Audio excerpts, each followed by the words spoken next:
Hello, everyone. Welcome back to 31 Days of Halloween on the Calvin Cam podcast, the podcast where we talk about everything spooky and chilling. I'm Calvin.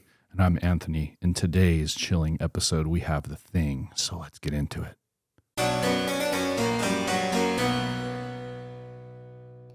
Okay, we're back for our second day of 31 Days of Halloween. And today we have a chilling movie, and this one's a great one. It's The Thing from 1982. John Carpenter's The Thing. Yeah, The Thing is probably John Carpenter's best movie, in my opinion. He also stated it was his best movie. Oh, did out of he? all of his movies. Of course he would know. Yeah. No, John Carpenter has had very, very handy work amongst the horror genre, and he has done a lot of really cool practical effects within all of his different projects. But The Thing, I feel, really stands out because, like, if you have, for those of you who haven't seen it, I think The Thing prides itself on its practical effects. Yeah. And words are hard. Practicality. Yeah. The practical effects are done by Rob Bottin. Rob Bottin's just amazing in this film. I think this was his breakthrough film. And he did a phenomenal job in this movie. Like, Yeah. I mean, they literally hold the movie to what it is. The practical effects are just unbelievable. It's really crazy to see, especially just because it's a movie that exists like pretty early on in the climbing of modern film. I mean, we didn't have much CGI going on, and the fact that they could pull off what they did with this movie, a lot of the scenes that I'm thinking of are like when he shoves his hands in the guy, like in the kennel scene with the dogs. Yeah, that's the most iconic one of the scene. Craziest scenes I've ever seen in a movie in general. Yeah. And just like a bunch of, like, when the thing like is deformed and like grabs up on the pipe and pulls itself up, like, oh man, yeah, there's so many scenes that just Rob Bottin like pulled off like completely with this. I saw this thing, actually, not the thing, but I saw this thing where the title card was actually made practically too, which was interesting, using flashlight and like wax paper or something like that. The title screen? Yeah, the title screen. The title screen was done like that. It's crazy. It's really cool though. It's super awesome. Even just down to something as simple as like a title being like formed. Mm-hmm. That's really cool. Yeah. So briefing, we got The Thing was it came out in 1982. It was obviously directed, like we said, by John Carpenter. The screenplay was by Bill Lancaster, and it's based on a 1938 John W. Campbell novella, Who Goes There? So. And it's also a remake of the original. It's a remake. It's a remake of the 1951 film A Thing from Another World, which John Carpenter watched when he was like in high school or something. It was a movie that he really adored, and that's why he decided to go upon himself to make a remake of this film. So awesome. So cool. Yeah, The Thing, one of my favorite parts of The Thing is also the cast. I love obviously Kurt Russell. He's incredible with anything that he does, especially in the 80s. Like, that's like the highlight years of Kurt Russell. Yeah. You have this film, and then he did Big Trouble with Little China, which he did with Carpenter again. Yes. So he worked with Carpenter on like 3 different movies in the 80s, I believe. Yeah. Like 3 different really big ones. And then Keith David. Right? Yeah, Keith David is in this movie. We also have Donald Mosfat, he was like the captain, and he's in The Big Chill. Everyone knows him from The Big Chill. Oh yeah. We also have Richard Masur. He's like in License to Drive and all these movies in the 80s. I can't think of a couple off the top of my head right now, but he plays Clark, the dog handler. Mm-hmm. And then we also have Mr. Famous A. Wilford Brimley, that's like been in a bunch of movies. Like, he's done commercials for like Medicare and all that stuff. So we know who Wilford Brimley is. He also plays this iconic role in Hard Target, the John Woo film, where he's like the guy in the bayou. He goes, "They shot my flask," that type of stuff. So he's he's a good actor, and he's just done so much work from the 70s until the 80s until the 90s. But this has a solid cast, and I felt like everybody in the cast played their characters well. Like this cast was just heartfelt. They just played their characters to a T, I should say. I love that this combines like 3 different genres, such as horror, sci-fi, and like it's like a murder mystery almost too. Yeah. Like so the plot of the thing is that a group of scientists in Antarctica, right, discover a frozen alien object in Antarctica, and they thaw it, right? Yeah. And then all hell breaks loose throughout the facility. The thing is a alien organism that takes on the appearance of its host, basically, right? Correct. And so it lives among them and spreads, killing anything that it touches, pretty much, right? Yeah, and absorbing it, right? Yeah, it basically absorbs that person and then tries to reanimate that person. Yeah. So you don't know who the thing is. So it kind of sets up the tone for the film. The tone is basically It's among us. It's among us, and it's just paranoia between everybody, in this facility is just like, who's the thing? Everybody's on edge, and because the actors portray it so well, it's just like it puts you on edge as the viewer. You're just watching this movie and you're kind of like feeling compelling what the actors are feeling. Like, I'm feeling on edge, man. Yeah. Who is the thing? No, and like now that you say that, thinking back on it, I feel like this is probably like one of Kurt Russell's best performances in film. Like, he did such a good job with his character, and you could really tell that he just through his acting, like he really was paranoid. He really was like checking all the boxes. We need to figure this out. Basically, they were very smart about trying to handle the situation best as they could. Yeah. Also, Keith David, like, this was a really great moment for him. And rewatching this movie, like, he's so young in this movie. Yeah, he's super young, but his performance in this movie is just it's also great. He also shows that paranoia and the concern, like, about I'm not the thing. You know what I mean? The whole time, when at the end of the film, at the very end, you don't know if he's the thing or not, but you can totally see that who John Carpenter sitting there. He's like, not John Carpenter, Kurt Russell sitting there. Yeah. And he's like, child, where were you? Yeah. You know what I mean? He's sitting there. He's like, I had to take a break. And he's like, and the thing is, the movie closes with the music and then the credits roll, and you're just like, who the fuck is the thing? Yeah. But you could tell. Yeah. Like, there's always been fan theories about who it actually is. And I think that obviously it's easy to tell because of the because when the thing is an organism, it doesn't display breath.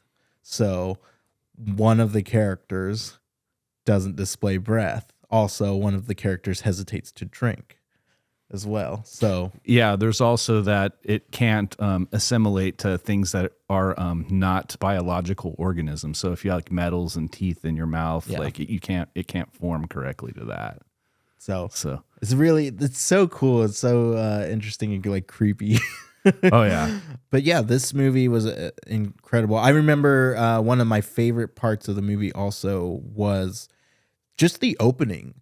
Like, all of a sudden there's this dog just running through the Arctic, just booking it as fast as he can. I remember first watching this movie, I was watching it with a friend, and like we were laughing so hard because we were like, that dog's probably just like freaking out, like, oh, just trying to get away. Yeah, it's booking, and you have the helicopter with the Norwegians in it from the old facility chasing it down. Like, we got to kill this thing before it gets loose. But nobody knows. Everybody just knows, thinks it's a dog just like being hunted, not realizing that it's a dog that is more than a dog. Yeah.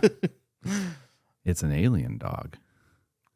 But the thing is, on top of it being a remake, which in my personal opinion, I think that it is probably one of the best, if not the best remakes in film of all time. I agree. I mean, just the way you could see the passion within Carpenter. Like I said earlier, he was compassionate. He loved this film. He wanted to take this film and just make it a newer iteration of it. And he did. It shows with the cast. It shows with the production. It shows everything. I mean, the special effects. Rob Bottin shows that. I mean, this movie, just like I said, it is. I definitely agree with you in terms of it being one of the best remakes. Yeah. So let's see some fun facts about this, or not fun facts, but let's do some budget stuff. Okay. The movie, I don't know what was the budget. Do you know? The budget was 15 million. So 15 million, and then it grossed a total of 19.6 million. Yeah. 1.5 million was spent on Rob Bottin's special effects. Yeah. So it underperformed at the box office, but it was up against like a giant like E.T. Yeah, so that's what I said. E.T. was huge in 1982. You also had Poltergeist that year too. There was a lot of big things going on. So that's kind of a big year for horror films in the 1980s anyway. And like with E.T. being that's the alien movie that everybody wants to go watch. So so the thing definitely took a hit at the box office, but has now become a cult classic, super cult classic, and recognized as one of the best like interpreted films ever.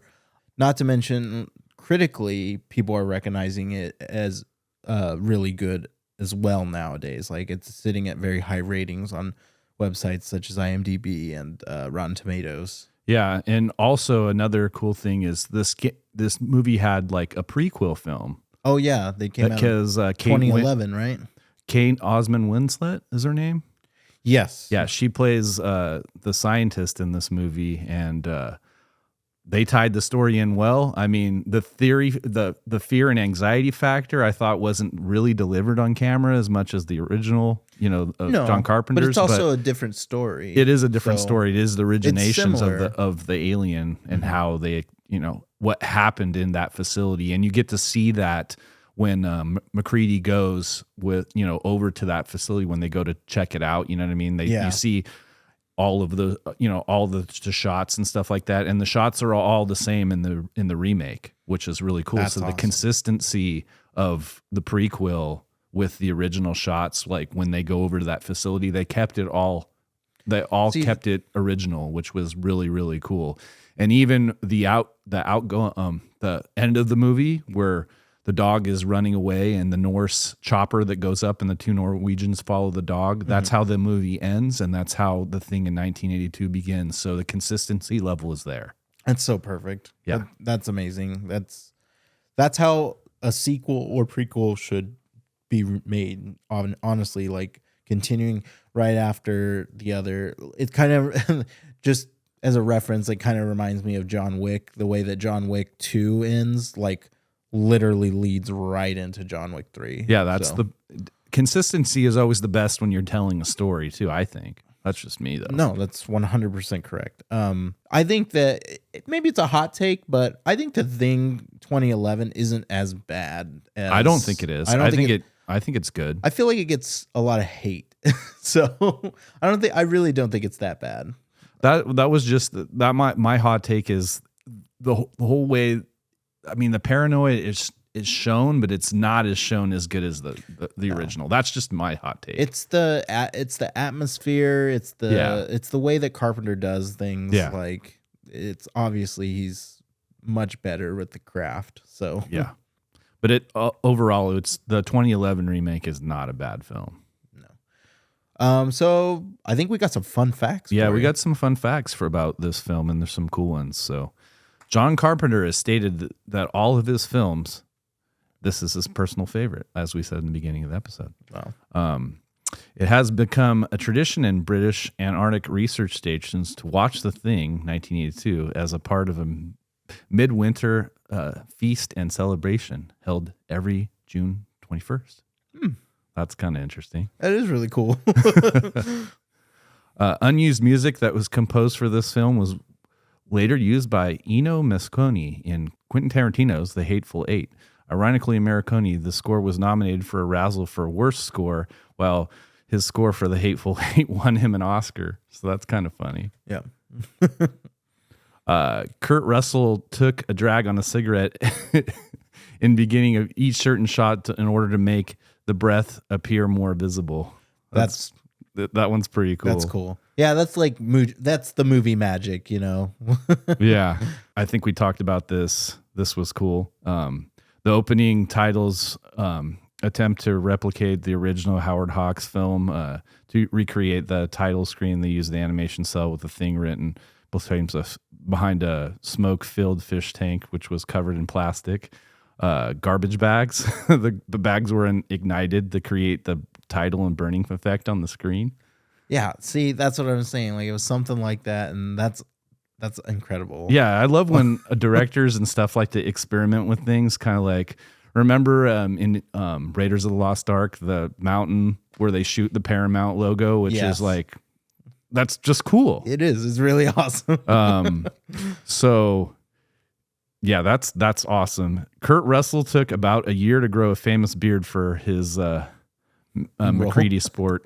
He said that is a cool one. Hey, dedication. Yeah, it is dedication. In 1982, Fangoria magazine had a contest.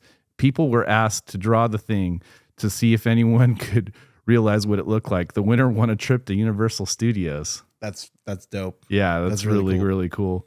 And in season 1, episode 8 of the X-Files, Ice 1993 depicts, and it is direct homage to this film. The film originally was banned in Finland. Too graphic. Yeah.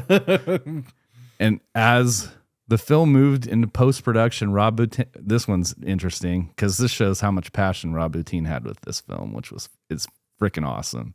He found himself virtually living at the studio. He was forced to break from this when he was diagnosed for exhaustion and he was admitted to the hospital. Damn. Yeah, that one I thought was a really interesting fact. You know, sometimes you gotta stay committed to what you're doing. Yeah. There's also more interesting things about the legacy of this film. Like there was a video game that was made on the PlayStation 2 back in I think 96 or 97. Cool. That was the thing. It's basically it has cool scenes and recordings from Kurt Russell in it. Like, so this movie has a legacy behind it too. Like people like this movie. A lot of inspiration, a lot of content coming off of it. So yes, for sure. Yeah, this movie. What would you rate this movie? I'd rate this movie a 5 out of 5. Yeah, I think this movie is like really contained and really solid. I think the acting is fantastic, and even for it being an 80s movie, it like really holds up to this day. So I would easily give it a 5 out of 5. John Carpenter knew what he was doing, and even the score for this movie is awesome. Yeah, the score is really good. It keeps you engaged with the anxiety as well. Yeah, so yeah, that would be my rating. Yeah, my rating 5 out of 5. I rate this movie 5 out of 5 because the movie itself has super awesome pacing, which I forgot to say. The pacing is good. Throughout the movie, it gives the audience a sense of fear and anxiety. That's why the pacing is good to me. Obviously, we've already said this, but Rob Bottin's practical effects make this movie amazing. Mm-hmm. Like, it's literally it's a practical effect, like movie magic movie. I mean, Rob Bottin, awesome. That's all I can say. I think another thing that I really like about this movie is that it doesn't show too like it. You know, we get to see the thing and a lot in it, but it also doesn't show too much. It's really good at like giving you what you need, as to over giving you what you need or under giving. And there's also a scene where the dog goes into a room and you have that shadow on the wall. Mm-hmm. Remember that shadow? Yeah. And you're like, yes. We don't know who that is. No, but you don't know who that is. Who that could be the person that could be becoming the thing, but who is it in the station? Who's that person? And so that is also as well cool. Like I said earlier, I said the acting, the whole cast was amazing. The acting was superb. Every actor played their role perfectly, and that's another reason why I think it's 5 out of 5. All right, cool.